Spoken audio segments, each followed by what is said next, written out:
la discrimination qu'implique l'existence d'infractions particulières d'homosexualité les atteint à travers une loi qui exprime l'idéologie, la pesanteur d'une époque odieuse de notre histoire. Le moment est venu pour l'Assemblée d'en finir avec ces discriminations, comme avec toutes les autres qui pourraient subsister encore dans notre société, car elles sont en vérité indignes de la France. L'Assemblée nationale a abrogé définitivement aujourd'hui un article du Code pénal discriminatoire pour les homosexuels. Les homosexuels sont trop souvent victimes de l'intolérance, dans leur emploi, dans leur vie quotidienne. C'est une question fondamentale de principe que celle de la dépénalisation de l'homosexualité. Je vais donc maintenant mettre aux voix l'ensemble de la proposition de loi relative au pacte civil de solidarité. Le scrutin est ouvert. Nombre de votants 568.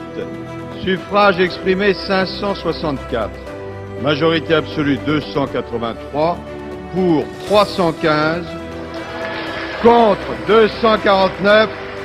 L'Assemblée nationale a adopté la loi sur le pacte. La séance est levée. Si vous êtes pris de désespérance, balayez tout cela. Ce sont des paroles qui vont s'envoler.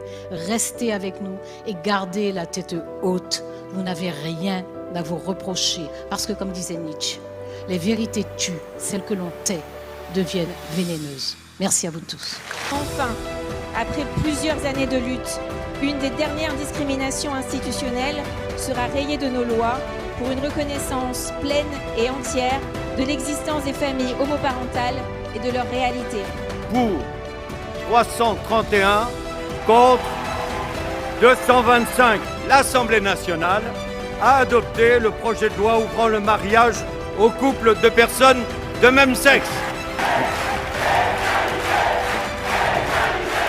Et que reste-t-il de la dignité des êtres humains quand ils sont pourchassés, emprisonnés, flagellés ou pendus pour la simple raison qu'ils ont une orientation sexuelle différente de celle de la majorité ou du dogme ?